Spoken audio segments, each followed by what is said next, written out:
So yeah. So welcome everyone. Welcome to the BEwell Hub experience. My name is Gary Marcus Judge. I'm going to be the host, and my co-host is going to be Janice Taylor today.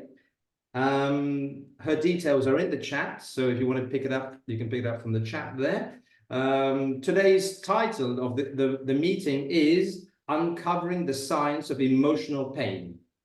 Uncovering the science of emotional pain. We seem to be talking a lot about this healing, emotional pain lately, but again, maybe Janice is going to give us some more insights and maybe different perspectives on how to see all of this. So we had a similar thing last week. What can I say? Today's highlights are going to be understanding emotional pain, gaining a deeper understanding of the science behind emotional pain and its far-reaching implications on mental, emotional, and physical well-being. We're going to be talking about impact on leadership, maybe in leadership performance, how unresolved emotional pain can hinder leadership performance. We could talk about the root causes of the emotional pain, discover techniques for identifying the root causes of emotional blocks, uncovering purpose, maybe exploring the concept that our purpose may be embedded in old emotional data, and learn how to harness this insight to align with your true desires and inspirations. So these are some of the points that maybe Janice can touch on, and then we can interact on that. About Janice Taylor, my God, I mean, I printed off her biography and this, and it's too long, it's too much to say. So just to tell you a little brief. Janice Taylor is a tech pioneer, social tech entrepreneur, inspirational speaker, author, online safety advocate, healing, mentor, investor, mother, and advisor. I could go on and go on. She's so many different things. So I think I'll stop here. This is Janice Taylor, and maybe Janice, you can just jump in and Sure. About where you're coming from, why is this topic important, how this could benefit us, how we can interact with you with this topic.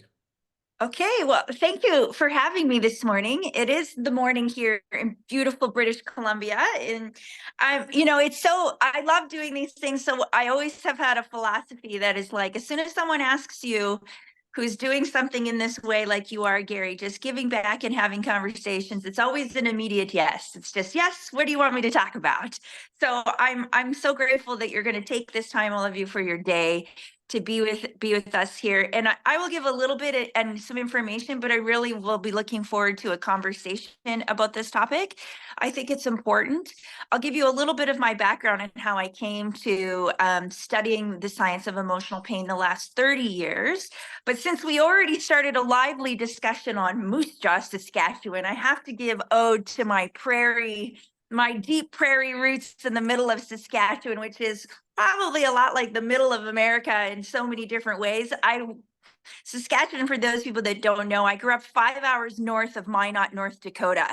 And we used to go across the border to go to Minot. They had a shopping mall, and we were so excited that we would go to Minot to shop. But I was raised by my mom. My mom was a single mom. My dad was an addict.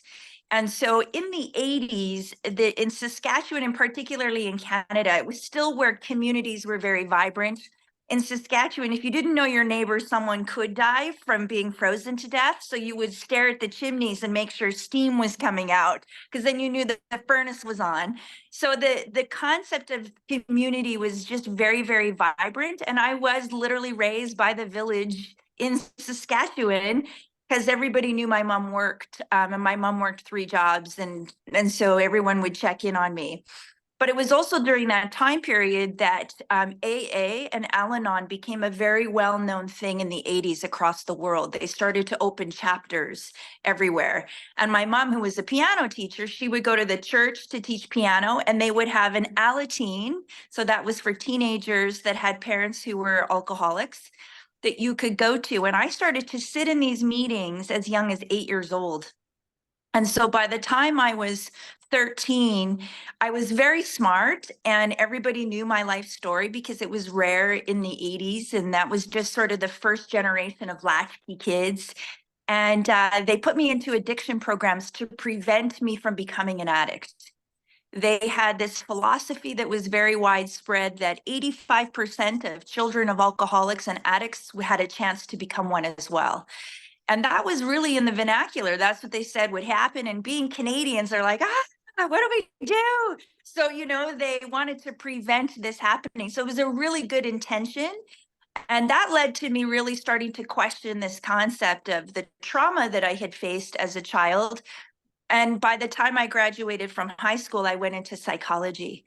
And I started Let to, me, let me ask you a question, Janice.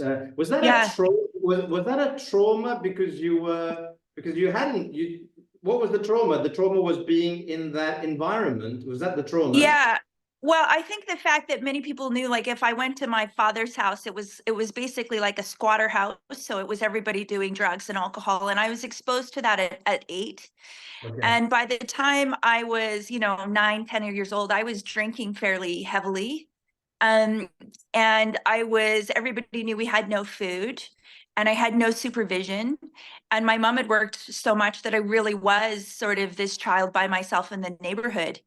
And although I showed up at school every day and did really well in school, everybody knew sort of that this was my life. And so the traumas were pretty intense.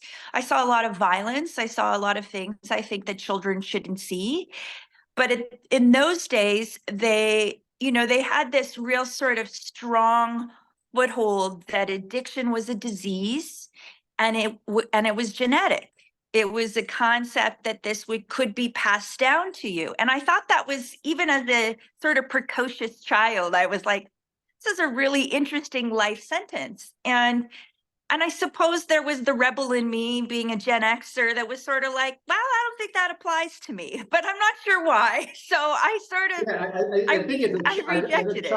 as a child, when you live in those traumatic conditions, in a way you're also blasé because it's all going around you, and you're also excited in a way because you're always thinking, wow, it's fear, it's excitement, it's like it won't touch me, I'm just going through it. So I understand where you're coming from because it's people asking, wow, there's a child, 8, 10-year-old going around in these conditions, but perhaps you didn't even, did you feel it? Did you feel afraid Oh or? yeah, no, there was extraordinary fear. And children are very perceptive of what we think is what they want versus what's best for them. Like children, of course, want to eat Cocoa Puffs for breakfast and for dinner.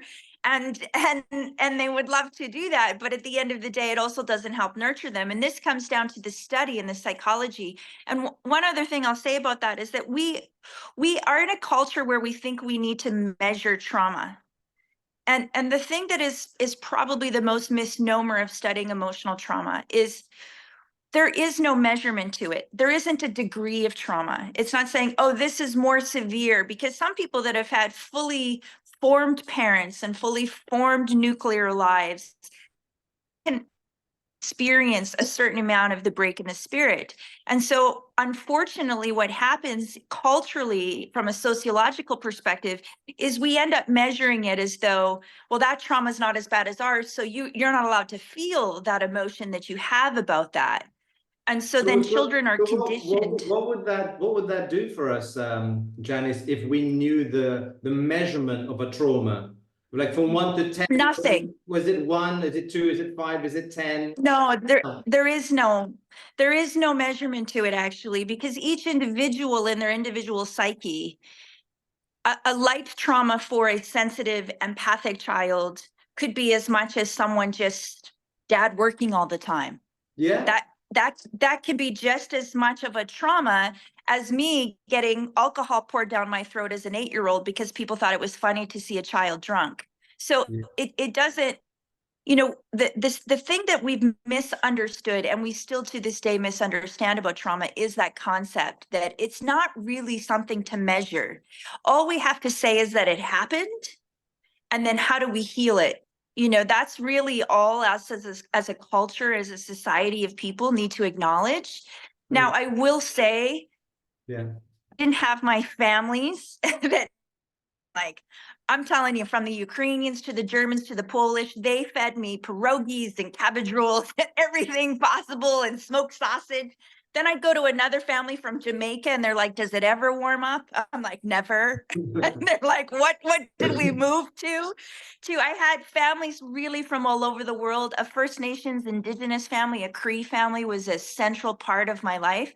And I had two my sisters were a lot older. So I had a real village experience that was so rich in love in different ways, in history in other ways, but it still doesn't change the trauma and the emotional let me work in ask the you a spirit. question about the trauma there, Janice. The trauma being, is it the story that we tie to that? As you were saying before, trauma could be maybe your father's working a lot and that affects the way you are.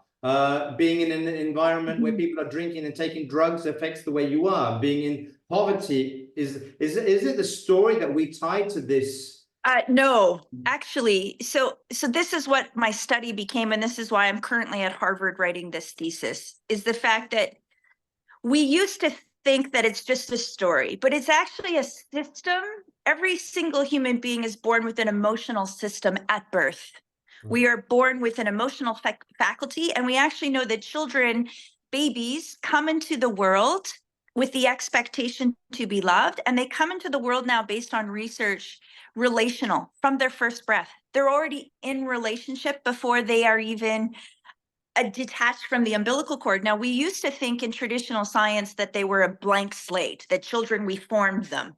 That's actually no longer true. The new information is they're relational at birth. And so a baby comes into the world already full, meaning they already know they're here to be loved, period. They don't know they have to work to be loved. A baby who's 2 days old doesn't say, well, if I cry now, they don't know how to manipulate human beings. They don't know how to negotiate. All they know is that when they come into the world, they're ready to be loved.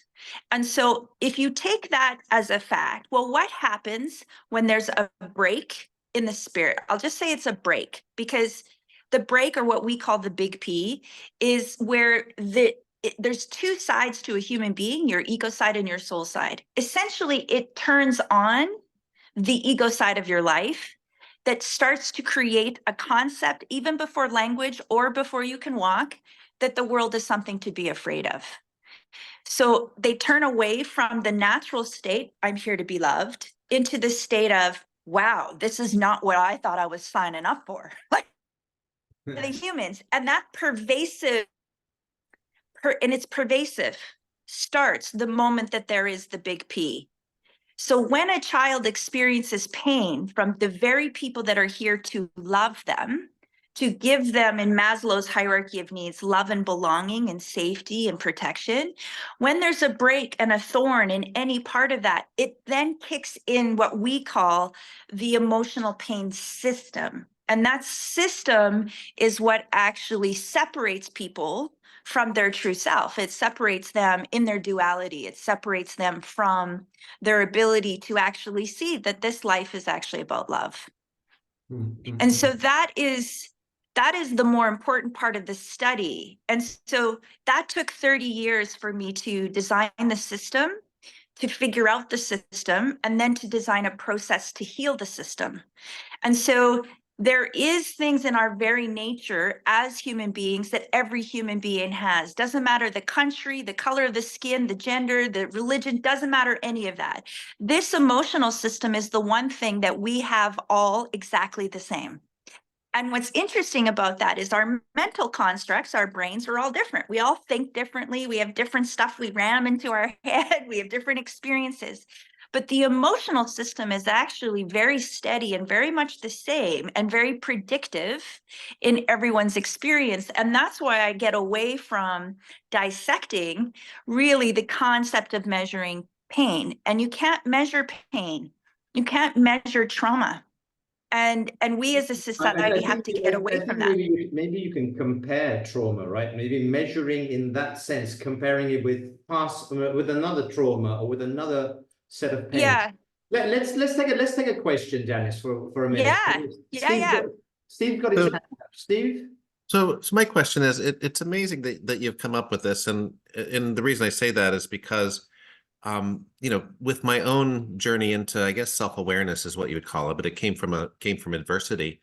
Um, these are the truths that I found as well. That I brought in the spiritual side. I reawoken that part of me, and I was just amazed at how the reference, the experience that it was like bringing that in, because you had this fear-based, this very judgmental side of us, this egocentric Yes. part that was just the whole goal is not to die, right? You don't want, in sickness, you don't want to be sick Mhm. either, which is just dying slowly.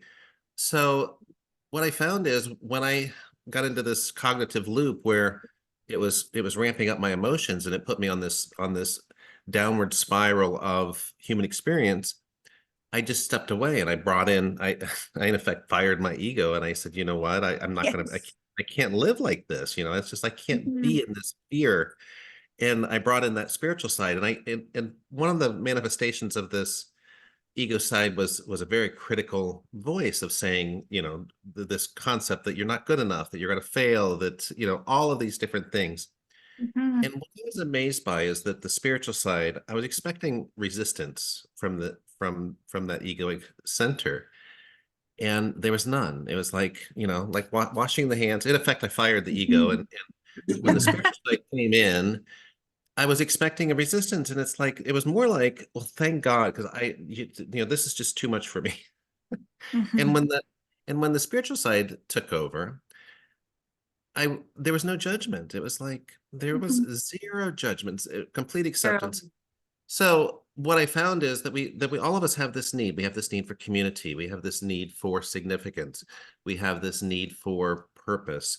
That was my question: is what are the basic emotional components? What are those that we Ah, share in community? I love, okay, so first of all, Stephen, thank you for sharing your story, because, Carl Jung is like in his grave right now doing a happy dance for you to have discovered this, because anyone who's followed Carl Jung is, he's like, if I could be a groupie for the Beatles, I'd have Carl Jung and Maslow, and I'd be like screaming my head off if they entered a stadium. They would be my like rock stars of my existence, because those two theories just transformed that. And what naturally occurred in you, Stephen, is generally not very natural for most people. So what naturally happened to you, which also tells you that your ego is basically, you ran it out of steam, and it was time for it to go. And I'm so glad you fired it. I love that terminology. So so I'll talk a little bit about, like, Carl Jung, who talked about this duality, right? He always talked about the fact that we have this ego side and we have this soul side. And unfortunately, in many cases, our spirituality or soul side has been co-opted by religion. But in fact, Carl Jung studied it in science and said, it's actually just born to every human being. However, the ego, when it turns on, it takes over a person's life, often before language. So the interesting thing is first to understand the system of emotional pain, which every single human being is born with two things in its natural components that we have naturally, and one that we have to actually build. And so the interesting thing is the first thing that gets injured when a child experiences a pain point in their first 10 years. Now, 99% of the world has a pain point before their 10th birthday. That first decade is the only true data that a human actually doesn't choose. So if you think about all the data you choose in your life, the choices and decisions that you make after your 10th birthday, who you're going to be friends with, what job you go to get, your first boyfriend or girlfriend, those are all choices that you've made of the cognitive after your 10th birthday. But if you think about the first 10 years of your life, we didn't pick our names, our hair color, we can change it now, but at birth, our eye color, our skin color, we don't pick our parents, we don't pick our first grade teacher, we don't pick our neighbor. If you think about all the data and the choices that you make in your first 10 years of life, that's the only pure data that a human owns. Any data after their 10th birthday can be tainted by the response to emotion based on fear, based on fight or flight. So if you make decisions after your 10th birthday, chances are you're repeating a pattern of avoiding pain. It's usually what people try to avoid. They don't want to be in pain again. They want to experience love and belonging, Maslow's hierarchy of needs. They want to be safe. Maslow's hierarchy of needs. So they change themselves to adopt and assume a position. Now, the two things that get injured in that component of that, and this is what took me a really long time to understand, and this is why I went into technology, because I needed to study the impact of technology on these systems. And I've lived in Silicon Valley, and I went and have made now 3 startups, and I've raised millions of dollars for those, but it was always with the study of the impact of technology. The first thing that every human being is born, ability to have empathy of the self. So if a child, when they're a baby, they don't go, oh, I shouldn't be feeling bad about myself right now. No, when they want to cry, they cry. You know, they don't talk themselves out of a crying moment. Most children actually don't. They feel bad for themselves. They have true empathy. If you watch a 2-year-old, they're like, I just don't have that teddy anymore. You know, they actually experience true empathy for themselves. And so Maslow, who was the father of humanistic psychology, which was really about empath, said, if that gets injured, we don't have not only empathy for the self, but we genuinely don't have empathy for other people. We say we do cognitively, but do we actually genuinely feel it? The second system that gets injured, and this is the one, and if you look at youth today, they have no muscle in this regard. It's like trying to do a squat with no ass muscles. You just don't, they hurt like hell, and no one ever wants to do a squat again, and you avoid it like the plague. A child gets an injury to the system of the inability to delay gratification. So why that's important is you can't just be with a feeling without trying to change it, fix it, numb and stuff it, get rid of it, blame and shame, point fingers, judge. You just can't be with a feeling, period. A feeling is a feeling is a feeling. But our human addiction, our response to getting rid of it, we got to get it out of us, is to blame someone for it. You made me feel this way, you're responsible. Or we say, how dare you, how dare you, how dare you? Shame, blame, blame. And we stay in that vortex of human addiction for 20 to 30, in some cases 40 years before the ego plays out. Most human beings stay in that system for at least on average between 30 to 40 years past the original pain point. And it becomes a habitual response to emotion, to a feeling. So then these systems would be fine. And then I'll stop talking. We can talk about this. I studied the impact of technology specifically because in 2009, everyone was getting a cell phone. And in Regina, everyone was getting Facebook 5 years later. Like everyone got the Gap everywhere else in the world. And we were like, wow, we got the Gap 5 years later. And we thought we were so current in Regina, Saskatchewan. We're like, we got the Gap. Life is looking up. We thought we were so cool. And I was like, oh my God, we can't live in Facebook. We're all going to go backwards. We're going to live in the past. This is going to inflame. I quit my job and wrote Oprah within a week of discovering Facebook. And I tell you why is because I knew it was going to be heroin. I knew right then that people would stay in this pervasive blame and shame and the inability gratification. And I did study a lot of Pavlov, and I said, oh my God, we've just made Pavlov on steroids with Ring the Bell, and we're not even going to hide it. The push notifications is literally going to be a bell.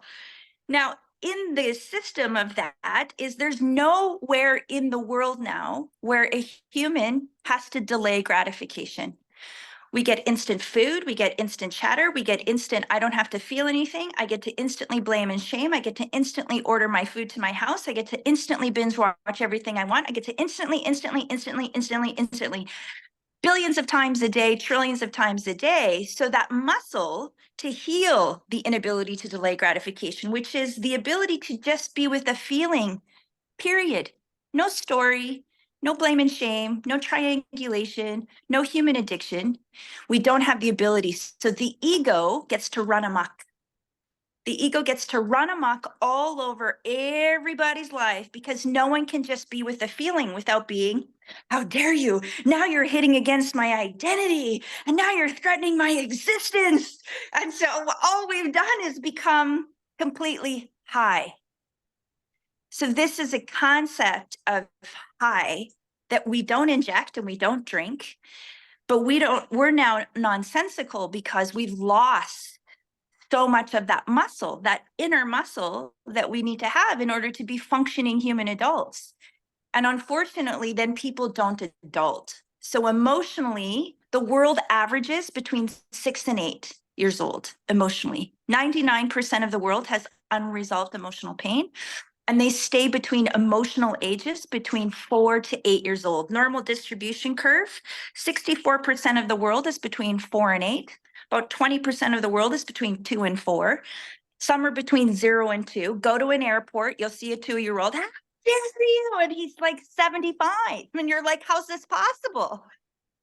And then you see another one just having a fit. Then you've got an 8-year-old. Look at me, look at me, look at me, look at me, look at me, look at me. And you're like, just put your stuff on the fridge with the magnet, will ya? Like, just splash it on there and say, look at all of my art I did today. Like they did in the old days with the magnets that stuck to the fridge. That's what we used to do with art. So this concept of this is that those two systems of the empathy of the self, dealing with your own feelings and feeling your own pain, and you actually feeling that you could handle it. A child used to learn how to self-soothe with you. That was the whole concept. So when you injure empathy of the self and you injure the inability to delay gratification, then you put everyone inside of a social machine built by Pavlov's behavior conditioning, and you pretty much condition the empathy and the humanity out of everybody overnight. And you have 5.8 billion people that spend 2 to 4 hours a day immersed in Pavlov's cog. So if you think about that, we're in a bit of a clusterfuck now, aren't we? I'm like, what the hell are we going to do now? Because it's the system. And so it doesn't matter the age. So it doesn't matter the gender or the country or the language. This system of emotion, the science of emotional pain, is in all of us. And this is what's really good news. We can heal it if we so choose. But the unfortunate part, like Stephen explained his beautiful story, is that most are not even aware of their inner self at all. So when I decided to go into technology, it's because I was stunned that children were going to be here. And I knew of my childhood and I was exposed. So that meant I had a village of families that were there to feed me, genuinely love me. And I thought, wow, we're going to put everybody inside their house. There's no kids on the playground. I had nowhere to go. I was always wandering around in the neighborhood. And then I'd have Mrs. Kodlak, Janice, get your ass in here and come and eat. And I'd be like, okay. And I'd go into Mrs. Kodlak's house and she'd feed me pierogies. You know, this was the sort of the concept is we were aware of children that were suffering. In digital, we have children who have literally nothing that are inside their houses, but they have a phone. Or they have a computer. They may not have food, they may not have parents, but they have digital. And they're exposed into digital. Now, most kids are getting a phone before kindergarten. And they're going to school. And so that sphere of influence where you're to develop your sense of self and your sense of love and belonging within your family unit is now almost being eliminated. They don't even trust their parents to guide them because they trust a guy on TikTok.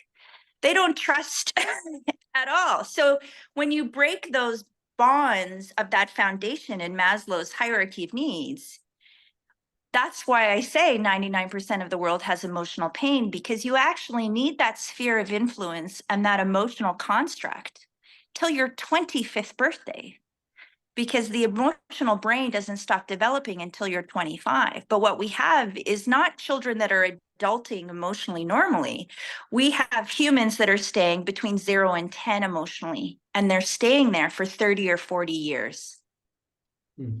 Okay, Janice, wow, you're blowing us away with all this information. Take a break.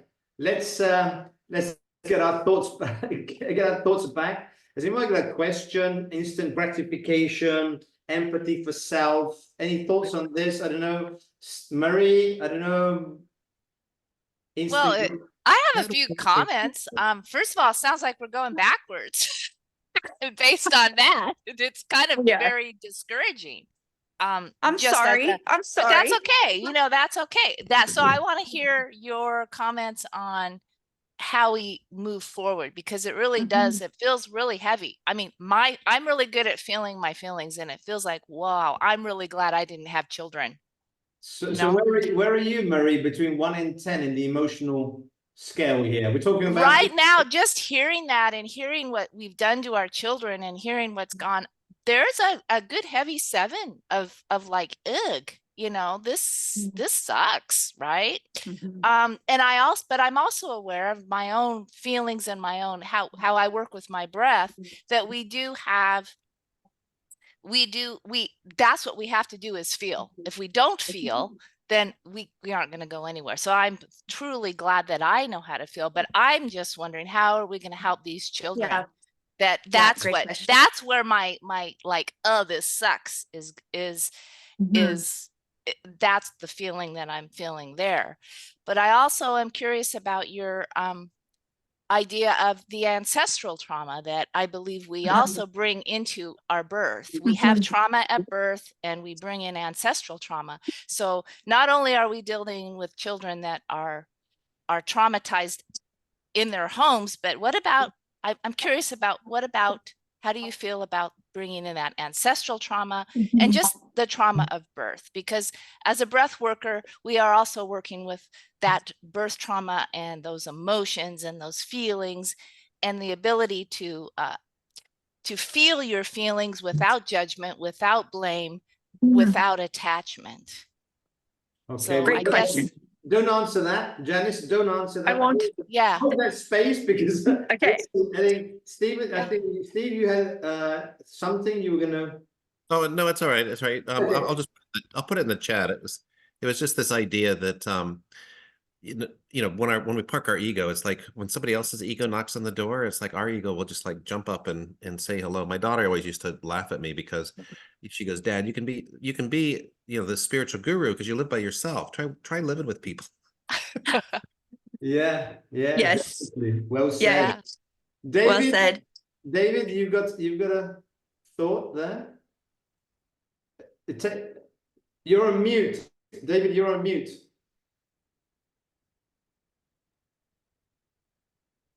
I get it. There you are. Yeah, I thought you brought up some really good points about people living in 2 years or 10-year-old. And frankly, I see that every day globally. You look at what's going on at the colleges nowadays, not only in America, but Germany, England, Italy, other places like that. You know, all they know is what someone told them to think. And they can't think or feel for themselves. You're going to feel this way. Okay, I will feel this way. You know, it's terrible. It's terrible. Yeah. Yes. Rita, Yeah, it is. I think someone's put something in the chat. Another question, Rita. The thought was that if you think you're enlightened, go spend a week with your family. Well, the family's such an interesting dynamic in the response to emotional pain. That's for sure. What did you mean, Rita, by that? I was a comment by Ram Dass, right? So what was he talking about there?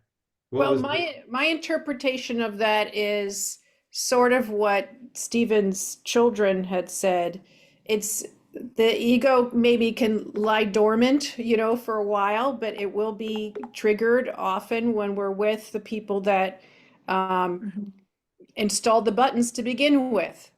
You know? Yes, for sure. And I want to make sure I speak about the family piece of this, because this is what I did extensive research on, the sibling relationships, and specifically human addiction is what I call it. And so the human addictive response to emotion, which gets most activated by our siblings and our family members, it's really quite a learned behavior of response mechanisms to that. It's actually a learned rule. And so, you know, human addiction, I have been saying, is the most insidious force we have on the planet, because it's one of the areas of our life that has the worst amount of dependency. And right now, more than ever, I said it's just a big hot potato passed around, a triangulation of that codependency. And most people think that codependency is just people that are supporting addicts. It's actually, I recreated the definition, and this is why I'm actually at Harvard, because that's been the bulk of my research. And since I was 8.5, 9 years old in Al-Anon, which is for codependence of children and alcoholics, I was a very early, 40 years ago, oddly enough, one of the youngest kids in that program. And so I say I've had my training for the last 40 years, ironically, and that's why I wanted to write a new definition for it and actually wanted to give some greater context to the concept of it. And as much as I love the work of AA and Al-Anon and what they did at the time, it's unfortunate, but much of it no longer is really true. And so we needed to really sort of examine it and reinvent it. And so that's a big bulk of my research, is actually your sibling relationships and your family relationships and how codependent triangulation is passed down. And it's really that human addiction that's passed down, and then you pass it down to your kids. And so to answer the one question about ancestral roots, when I was designing the process of actually to heal this, so we'll go to the positive side of this, Marie, because I am so with you. And I wanted to just say that we do a 3-generation. Emotional pain is actually 3 generations. And then it repeats a cycle. And so the story of that actually does repeat itself. It is very much, I can't see the question, so if you could read the questions to me, those would be great. Is then studying sort of how that generational trauma is what I refer to it as, and how it actually passes within 3 generations of data. And so there is a whole concept of that. Let me ask this question, Janice. There's a question from Rashmi. She says, my question is, have you studied the systems of Asian society and families compared to Western countries as they're supposed to be very different? Yeah, so again, the components of the healing, we need to honor all of the cultural roots. The emotional system of pain is agnostic based on culture and genders. And so that's what we sort of look under the core roots. Like if we were to open up our bodies and look at this little machine inside of us, all of our emotional machines would be the same. However, how to heal, the process of healing that needs to include the cultural specifics, because the very ingredients of the soul is what I said is really not so much family constellations. I don't go that far deep. I go just in terms of the immediate triangulation of the codependency. And it's usually only, again, in a factor of 3. And I'll talk about the math that took a long time to sort of figure out in order to heal it. The way to heal, we have to include the cultural specifics, because the ingredients to heal and to access the soul must your wonderful historical roots. Like why would you have them? That's data you don't pick. So any data we don't pick is relevant in the study. So that's really like where we sort of look at, like, you didn't pick your family, you didn't pick your country, you didn't pick any of those things. So those ingredients, I believe, serve as a wonderful part of the purpose of who you are. I believe that they're not just part of like, oh, my cultural family, we see family this way. That there is some true elements of that, but much of that is, again, is a cognitive ego story, and not necessarily important when we want to look at just the emotional pain. But the solution, the purpose of it, it is important, if that makes sense. There's another question here from Steve. Are there any genes expressed when trauma or wounding is experienced? Yes. Or a spiritual experience happens? So quick comment about that. So biologically, most people can experience a high amount of emotional pain that doesn't actually change the brain. Doesn't actually change the fundamental aspects of our biology. However, there is, if you look again at the normal distribution curve of trauma, on the very end of the spectrum, some trauma is severe enough. So this is the only time we'd say that this measurement of trauma can push someone into a psychopathology. And I'll give you a firm example. There's a wonderful psychiatrist in New York, an amazing woman, who, if you get a chance to watch her documentary, it's on Netflix. She's a fantastic woman who studies serial killers. What's the name? Janice, what's the name? I'll get the name. She studies serial killers. I can't remember. I think her name's June. Is it June? Shall I look it up? What's it? June, did you say? I'll get it for you and we can share it. So the Okay. story of this woman is she's a psychiatrist. She worked in the mental institutions in New York.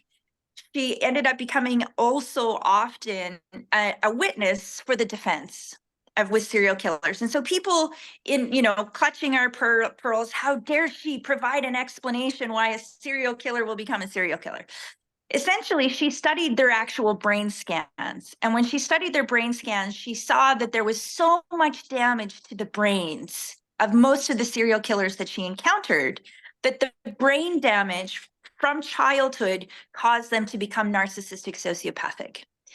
Now, in those cases, she was basically kicked out of the medical community because they're like, no, they're just evil. So this religious component of this was like, they're just evil. And she goes, well, no, they have brain damage. They actually have a biological explanation for them becoming narcissistic sociopathic. So in certain traumas, that does happen. There can be a disassociation.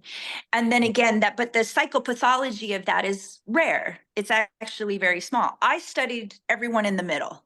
So I was like, just Joe Blows and Schmoes, just regular people that aren't necessarily fit the psychiatric profile of someone who has the biology of that.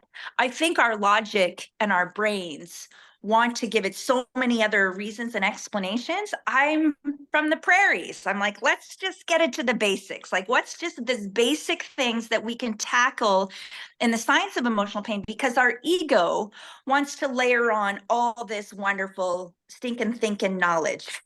It's like, it's got to be all these other things, because that's what the ego does. It throws up flares.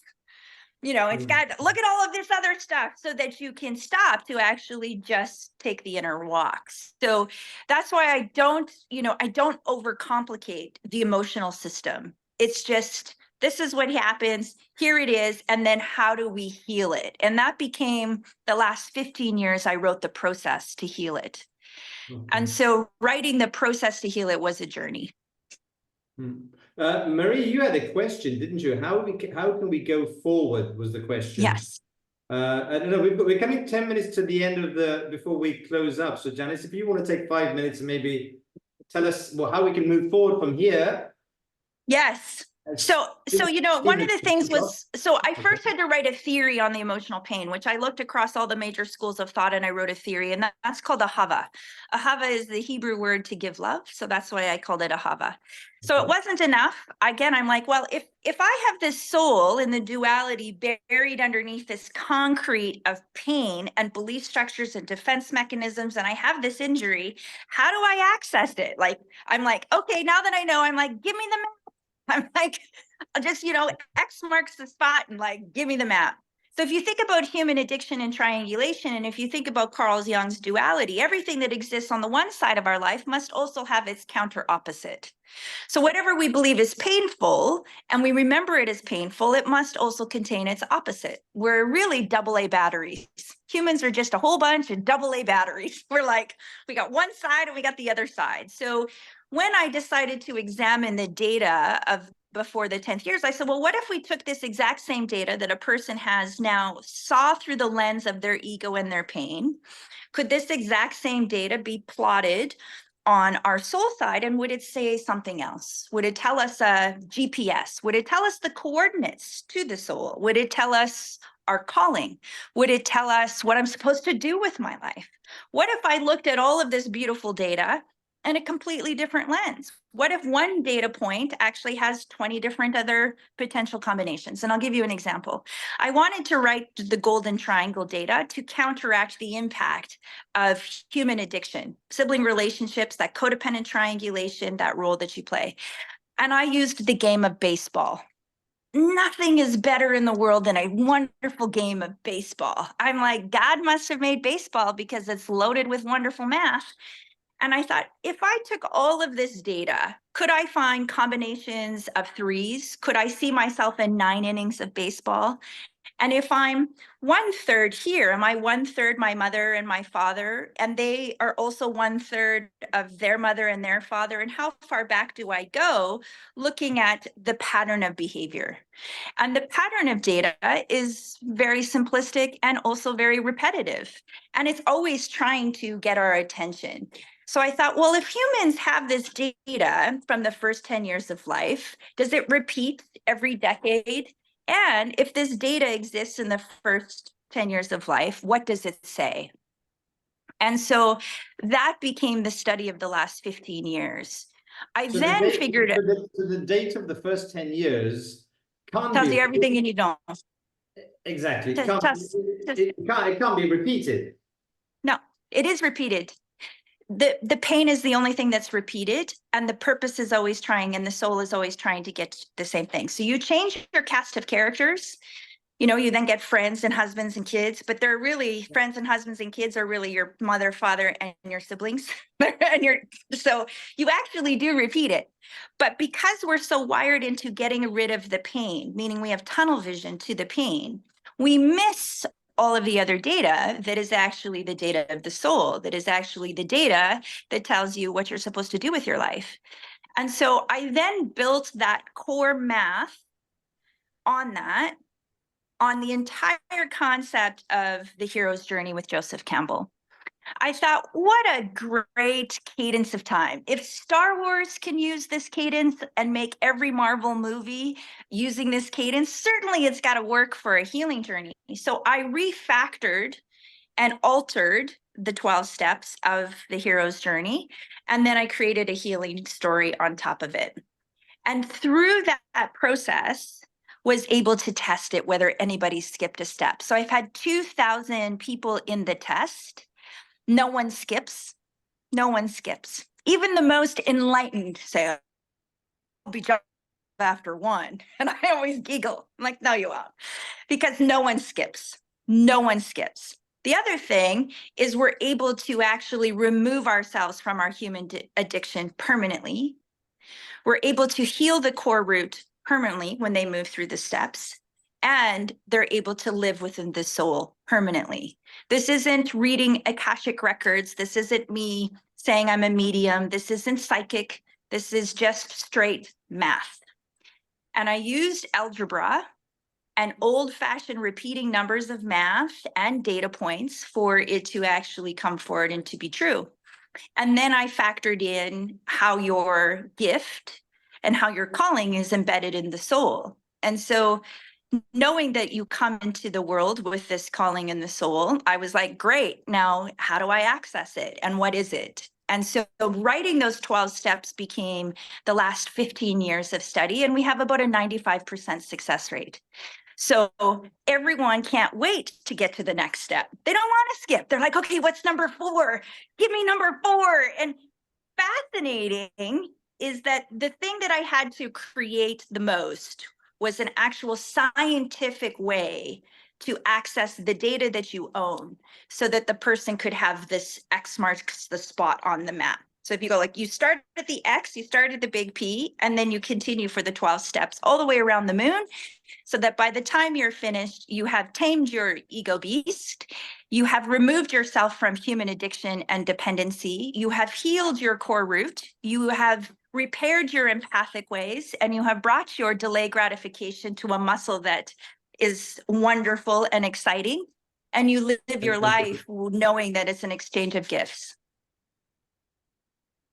We're coming to the end here, Janice. So just the last question. So as we're wrapping up here, so what kind of people come to you? Who are your clients? So who are the people who Yeah, so I've worked with some of the most famous people in the world on their emotional healing journey. I've been called in catastrophes, and then I worked with women in addiction that were healing together with their children under the age of 2 that had been prisoners and that had also been heroin addicts and in the sex trade. It doesn't matter the subgroup. I've worked with, people that work in the financial district to professional athletes and everything in between. What's most fascinating about the emotional journey of healing and the science of emotional pain is we want to overcomplicate it with our ego. And our ego wants to give us lots more other potential possibilities and lots of other books of knowledge, and we just read, but we don't actually take the inner walk. And so the simplicity of what I created was that basically you have X marks the spot inside yourself. That's where your soul lives. And then you take the map towards it, 12 steps. And within 6 months, you don't need me anymore. And in fact, I will never work with anyone past 6 months. They should fire me, because at that point, they should know exactly what they need to do. And the last thing I'll say is that the business model of healing has not supported true healing. The business model of healing requires repeat customers based on a service model that they get paid frequently.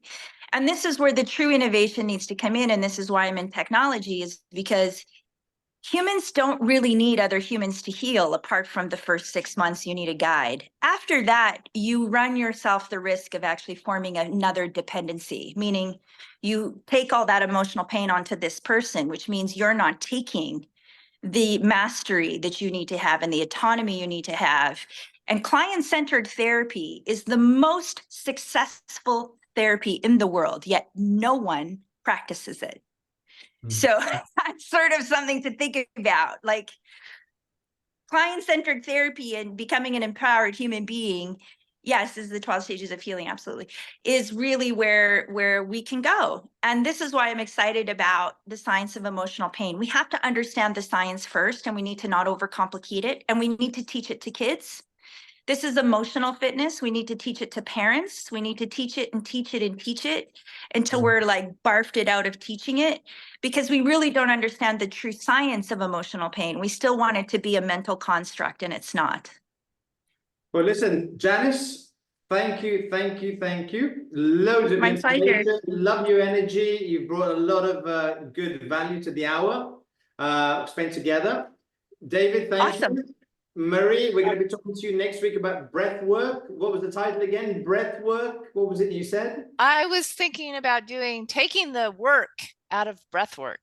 I like it. Okay. Taking the work out of breath work. So maybe I think I'm going to need some stuff from you anyway. So yeah, we'll connect. I'll connect with you. I'll drop you a line and give me all the information. Okay. Rita, thank you very much for being here. Joy too. David, you got a last. I just said one little thing. I can tell by the way you were talking, you went into the science stuff and everything, and the math, the algebra. Our son was tutoring 7th graders in algebra when he was in 1st grade. And we were in the stands of one of his soccer games one time. We were talking about that, my wife and I.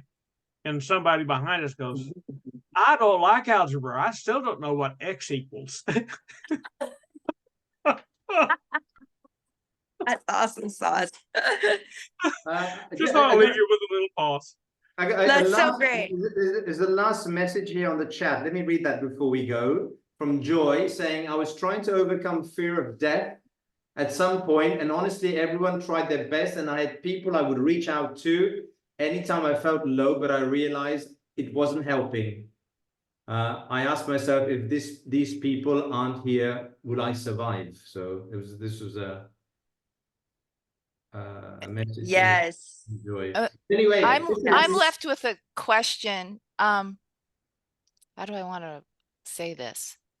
So how do you teach children when it really does seem like everybody's addicted? So how do you teach children when everybody's 10 years old?